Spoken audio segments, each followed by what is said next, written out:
ಬಂಗಾರದ ಬೆಲೆ ಯಾಕೆ ಹೀಗೆ ಒಂದ್ಸಲ ಮೇಲೆ ಒಂದ್ಸಲ ಕೆಳಗೆ ಹೋಗುತ್ತೆ ಅಲ್ವಾ? ಇದು ನಮ್ಮೆಲ್ಲರ ತಲೆಗೆ ಹುಳ ಬಿಡೋ ಒಂದು ದೊಡ್ಡ ಒಗಟು. ಕೇವಲ ಬಂಗಾರ ತಗೊಳ್ಳೋರ್ಗೆ ಅಥವಾ ಇನ್ವೆಸ್ಟ್ ಮಾಡೋರ್ಗೆ ಮಾತ್ರ ಅಲ್ಲ, ಇದು ಪ್ರತಿಯೊಬ್ಬರ ಮೇಲೂ ಒಂದಲ್ಲ ಒಂದು ರೀತಿ ಪರಿಣಾಮ ಬೀರುತ್ತೆ. ಸರಿ, ಬನ್ನಿ ಈ ವಿಶ್ಲೇಷಣೆಯಲ್ಲಿ ಈ ಒಗಟಿನ ಹಿಂದಿನ ಅಸಲಿ ಕತೆ ಏನು ಅಂತ ತಿಳ್ಕೊಳ್ಳೋಣ. ಹೌದು, ಇದೇ ನೋಡಿ ನಮ್ಮೆಲ್ಲರ ತಲೆಯಲ್ಲಿ ಓಡೋ ಪ್ರಶ್ನೆ. ನಿನ್ನೆ ಒಂದು ರೇಟ್ ಇರುತ್ತೆ, ಇವತ್ತು ನೋಡಿದ್ರೆ ಇನ್ನೊಂದು, ನಾಳೆ ಏನಾಗುತ್ತೋ ಅಂತ ಹೇಳಕ್ಕಾಗಲ್ಲ. ಅಷ್ಟಕ್ಕೂ ಈ ಏರಿಳಿತಕ್ಕೆ ಕಾರಣವಾದರೂ ಏನು? ಉತ್ತರ ಒಂದೇ ಅಲ್ಲ, ತುಂಬಾನೇ ಅಂಶಗಳು ಇದರ ಹಿಂದೆ ಕೆಲಸ ಮಾಡ್ತವೆ. ಬನ್ನಿ ಈ ಒಗಟನ್ನು ಬಿಡಿಸೋಣ.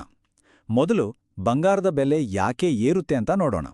ಆಮೇಲೆ ಯಾಕೆ ಇಳಿಯುತ್ತೆ ಅಂತ ತಿಳಿದುಕೊಳ್ಳೋಣ. ಪ್ರಸ್ತುತ ಮಾರುಕಟ್ಟೆ ಹೇಗಿದೆ ಅಂತ ನೋಡಿ ಕೊನೆಗೆ ಹೂಡಿಕೆದಾರರು ಏನು ಗಮನದಲ್ಲಿಟ್ಕೊಳ್ಬೇಕು ಅನ್ನೋದನ್ನು ಚರ್ಚಿಸೋಣ. ಸರಿ, ಮೊದಲನೇ ಭಾಗ.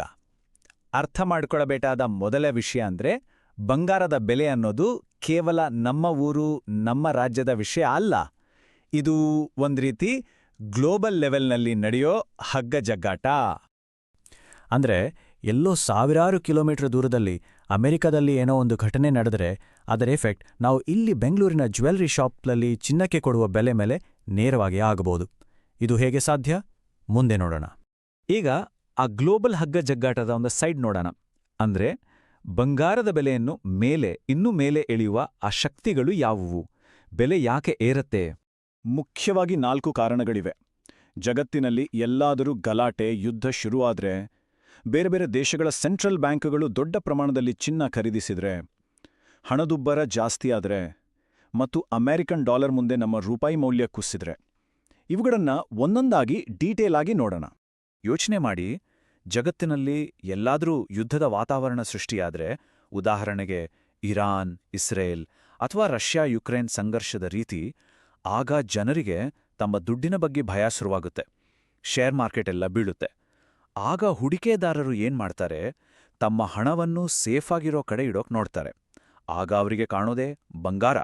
ಅದಕ್ಕೆ ಸೇಫ್ ಹೇವನ್ ಎಸೆಟ್ ಅಂತ ಕರೆಯೋದು. ಎಲ್ಲರೂ ಬಂಗಾರ ಕೊಳ್ಳೋಕ್ ಶುರು ಮಾಡಿದರೆ ಏನಾಗುತ್ತೆ? ಡಿಮ್ಯಾಂಡ್ ಜಾಸ್ತಿಯಾಗಿ ಬೆಲೆ ಆಕಾಶಕ್ಕೆ ಮುಟ್ಟುತ್ತೆ. ಕೇವಲ ಸಾಮಾನ್ಯ ಹೂಡಿಕೆದಾರರು ಮಾತ್ರ ಅಲ್ಲ, ನಮ್ಮ ರಿಸರ್ವ್ ಬ್ಯಾಂಕ್ ಆಫ್ ಇಂಡಿಯಾ ಅಂದ್ರೆ RBI ಹಾಗೆ ಬೇರೆ ದೇಶಗಳ ದೊಡ್ಡ ದೊಡ್ಡ ಸೆಂಟ್ರಲ್ ಬ್ಯಾಂಕ್ಗಳು ಕೂಡ ಟನ್ಗಟ್ಲೆ ಬಂಗಾರವನ್ನ ಖರೀದಿ ಮಾಡ್ತವೆ. ಇಷ್ಟು ದೊಡ್ಡ ಪ್ರಮಾಣದಲ್ಲಿ ಖರೀದಿ ಮಾಡಿದಾಗ ಮಾರುಕಟ್ಟೆಯಲ್ಲಿರೋ ಬಂಗಾರದ ಲಭ್ಯತೆ ಕಡಿಮೆಯಾಗಿ ಬೆಲೆ ಏರುವುದು ತುಂಬಾನೇ ಸಹಜ ಅಲ್ವಾ? ಹಣದುಬ್ಬರ ಅಂದ್ರೆ ಇನ್ಫ್ಲೇಷನ್ ಜಾಸ್ತಿಯಾದಾಗ ಏನಾಗತ್ತೆ? ನಮ್ಮ ಕೈಯಲ್ಲಿರೋ ದುಡ್ಡಿನ ಬೆಲೆ ಅಂದ್ರೆ ಅದರ ಖರೀದಿ ಶಕ್ತಿ ಕಡಿಮೆ ಆಗತ್ತೆ. ಮೊದಲು 100 ರೂಪಾಯಿಗೆ ಸಿಗ್ತಿದ್ದ ವಸ್ತು ಈಗ 110 ರೂಪಾಯಿ ಆಗತ್ತೆ. ಈ ಟೈಮ್ನಲ್ಲಿ ಜನ ತಮ್ಮ ಸಂಪತ್ತಿನ ಮೌಲ್ಯ ಕಳ್ಕೊಳ್ಬಾರ್ದು ಅಂತ ಬಂಗಾರದ ಮೇಲೆ ಹೂಡಿಕೆ ಮಾಡ್ತಾರೆ. ಇದರಿಂದಲೂ ಚಿನ್ನಕ್ಕೆ ಡಿಮಾಂಡ್ ಜಾಸ್ತಿಯಾಗತ್ತೆ. ಇಂಟರ್ನ್ಯಾಷನಲ್ ಮಾರ್ಕೆಟ್ನಲ್ಲಿ ಬಂಗಾರದ ವ್ಯಾಪಾರ ನಡೆಯೋದು US ಡಾಲರ್ನಲ್ಲಿ. ಹಾಗಾಗಿ $1ಗೆ ನಾವು ಹೆಚ್ಚು ರೂಪಾಯಿ ಕೊಡಬೇಕಾಗಿ ಬಂದ್ರೆ, ಅಂದ್ರೆ ನಮ್ಮ ರೂಪಾಯಿ ಮೌಲ್ಯ ಕುಸಿದ್ರೆ, ನಾವು ಬಂಗಾರವನ್ನ ಹೊರಗಿನಿಂದ ತರಿಸ್ಕೊಳ್ಳೋದು ದುಬಾರಿಯಾಗುತ್ತೆ. ಇದು ನೇರವಾಗಿ ನಮ್ಮ ದೇಶದಲ್ಲಿ ಬಂಗಾರದ ಬೆಲೆಯನ್ನ ಹೆಚ್ಚಿಸ್ಬಿಡುತ್ತೆ. ಸರಿ, ಇಲ್ಲಿಯವರೆಗೂ ಬೆಲೆ ಯಾಕೆ ಏರುತ್ತೆ ಅಂತ ನೋಡಿದ್ವಿ. ಈಗ ಆ ಹಗ್ಗ ಜಗ್ಗಾಟದ ಇನ್ನೊಂದು ಬದಿಗೆ ಹೋಗೋಣ. ಬಂಗಾರದ ಬೆಲೆಯನ್ನ ಕೆಳಗೆಳೆಯುವ ಶಕ್ತಿಗಳು ಯಾವುವು? ಅಂದ್ರೆ ಬೆಲೆ ಯಾಕೆ ಇಳಿಯುತ್ತೆ? ಅಮೆರಿಕದ ಸೆಂಟ್ರಲ್ ಬ್ಯಾಂಕ್ ಅಂದ್ರೆ ಫೆಡರಲ್ ರಿಸರ್ವ್ ಬಡ್ಡಿದರಗಳನ್ನು ಹೆಚ್ಚಿಸಿದಾಗ ಹೂಡಿಕೆದಾರರಿಗೆ ಬೇರೆ ಆಪ್ಷನ್ಗಳು ಚೆನ್ನಾಗಿ ಕಾಣಿಸುತ್ತವೆ. ಉದಾಹರಣೆಗೆ ಬಾಂಡ್ಗಳು, ಬ್ಯಾಂಕ್ ಡಿಪಾಸಿಟ್ಗಳು. ಯಾಕಂದ್ರೆ ಅಲ್ಲಿ ಜಾಸ್ತಿ ರಿಟರ್ನ್ ಸಿಗುತ್ತೆ. ಆಗ ಅವರು ಬಂಗಾರದಿಂದ ಹಣ ತೆಗೆದು ಅಲ್ಲಿ ಹೂಡಿಕೆ ಮಾಡ್ತಾರೆ. ಇದರಿಂದ ಏನಾಗುತ್ತೆ? ಬಂಗಾರದ ಬೇಡಿಕೆ ಕುಸಿದು ಬೆಲೆ ಕೆಳಗೆ ಬರುತ್ತೆ. US ಡಾಲರ್ನ ಮೌಲ್ಯ ಜಾಸ್ತಿಯಾದಾಗ ನಮ್ಮ ರೂಪಾಯಿ ಅಥವಾ ಬೇರೆ ದೇಶಗಳ ಕರೆನ್ಸಿ ಬಳಸೋರಿಗೆ ಬಂಗಾರ ಕೊಳ್ಳೋದು ದುಬಾರಿಯಾಗತ್ತೆ. ಹಾಗಾಗಿ ಜಾಗತಿಕ ಮಟ್ಟದಲ್ಲಿ ಬಂಗಾರದ ಒಟ್ಟಾರೆ ಬೇಡಿಕೆ ಕಡಿಮೆಯಾಗುತ್ತೆ. ಇದು ಕೂಡ ಸಹಜವಾಗಿ ಬೆಲೆ ಇಳಿಕೆಗೆ ಒಂದು ಮುಖ್ಯ ಕಾರಣ. ಇದು ಒಂಥರ ಆಟೋಮ್ಯಾಟಿಕ್ ಸೈಕಲ್ ಇದ್ದ ಹಾಗೆ. ನೋಡಿ, ಬಂಗಾರದ ಬೆಲೆ ಸಿಕ್ಕಾಪಟ್ಟೆ ಜಾಸ್ತಿ ಆಯಿತು ಅಂದ್ಕೊಳ್ಳಿ. ಆಗ ಮುಂಚೆನೇ ಇನ್ವೆಸ್ಟ್ ಮಾಡಿದವರು ಸುಮ್ಮನೆ ಕೂರ್ತಾರಾ? ಇಲ್ಲ. ವಾವ್, ಇದೇ ಒಳ್ಳೆ ಟೈಮ್ ಅಂತ ತಮ್ಮತ್ರ ಇರೋ ಬಂಗಾರವನ್ನ ಮಾರಿ ಬಂದ ಲಾಭವನ್ನ ಜೇಬಿಗಿಳಿಸ್ಕೊಳ್ತಾರೆ. ಇದನ್ನೇ ಪ್ರಾಫಿಟ್ ಬುಕಿಂಗ್ ಅನ್ನೋದು. ಹೀಗೆ ಎಲ್ಲರೂ ಮಾರಾಟ ಶುರು ಮಾಡಿದಾಗ ಮಾರ್ಕೆಟ್ನಲ್ಲಿ ಬಂಗಾರದ ಸಪ್ಲೈ ಜಾಸ್ತಿ ಆಗುತ್ತೆ. ಸಪ್ಲೈ ಜಾಸ್ತಿ ಆದ್ರೆ ಏನಾಗುತ್ತೆ? ಬೆಲೆ ತಾನಾಗೆ ಸ್ವಲ್ಪ ಕೆಳಗೆ ಬರುತ್ತೆ ಅಲ್ವಾ? ಸರಿ, ಇಲ್ಲಿಯವರೆಗೂ ಥಿಯರಿ ಬಗ್ಗೆ ಮಾತಾಡಿದ್ವಿ. ಈಗ ಇದನ್ನ ಒಂದು ನಿಜವಾದ ಸನ್ನಿವೇಶಕ್ಕೆ ಅಪ್ಲೈ ಮಾಡಿ ನೋಡೋಣ.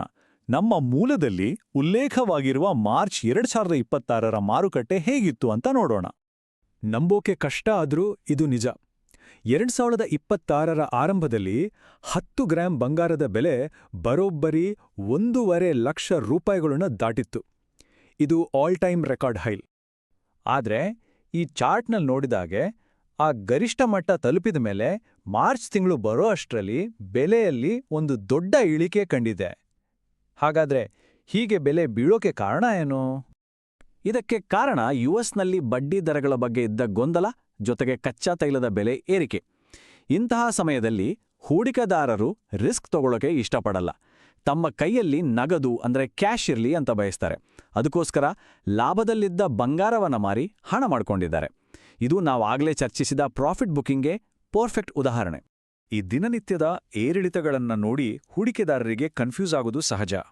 ಆದ್ರೆ ಬಂಗಾರದ ಹೂಡಿಕೆಯನ್ನ ನಾವು ನೋಡ್ಬೇಕಾಗಿರೋದು ಬೇರೆ ರೀತಿ. ಇಲ್ಲಿ ಲಾಂಗ್ ಟರ್ಮ್ ವಿಷನ್ ತುಂಬಾನೇ ಮುಖ್ಯ. ಹಾಗಾಗಿ ಮುಖ್ಯವಾದ ಮಾತು ಏನಂದ್ರೆ, ಈ ಶಾರ್ಟ್ ಟರ್ಮ್ನಲ್ಲಿ ಆಗೋ ಏರಿಳಿತಗಳು ಮಾರುಕಟ್ಟೆಯ ಒಂದು ಭಾಗ ಅಷ್ಟೇ. ಆದರೆ ದೀರ್ಘಾವಧಿಯ ಹೂಡಿಕೆ ಅಂತ ಯೋಚನೆ ಮಾಡಿದ್ರೆ ಬಂಗಾರ ಇವತ್ತಿಗೂ ಒಂದು ಬೆಸ್ಟ್ ಆಪ್ಷನ್ ಆಗಿ ಉಳಿದುಕೊಂಡಿದೆ. ಹಾಗಾದ್ರೆ ಈ ಇಡೀ ವಿಶ್ಲೇಷಣೆಯಿಂದ ನಾವು ಕಲಿಬೇಕಾದ ಮುಖ್ಯ ಪಾಠಗಳೇನು? 1. ಬಂಗಾರನ ಬೆಲೆ ಅನ್ನೋದು ಗ್ಲೋಬಲ್ ಲೆವೆಲ್ ಹಗ್ಗಜಗ್ಗಾಟ. 2.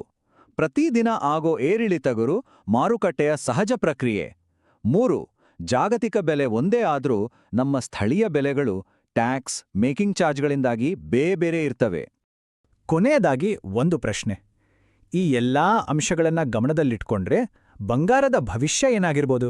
ಅದರ ಮೌಲ್ಯ ಹೀಗೆಯೇ ಮುಂದುವರಿಯುತ್ತಾ ಅಥವಾ ಏನಾದರೂ ಬದಲಾವಣೆ ಆಗ್ಬೋದಾ? ಇದರ ಬಗ್ಗೆ ಯೋಚಿಸ್ತಾ ಇರಿ. ಮುಂದಿನ ವಿಶ್ಲೇಷಣೆಯಲ್ಲಿ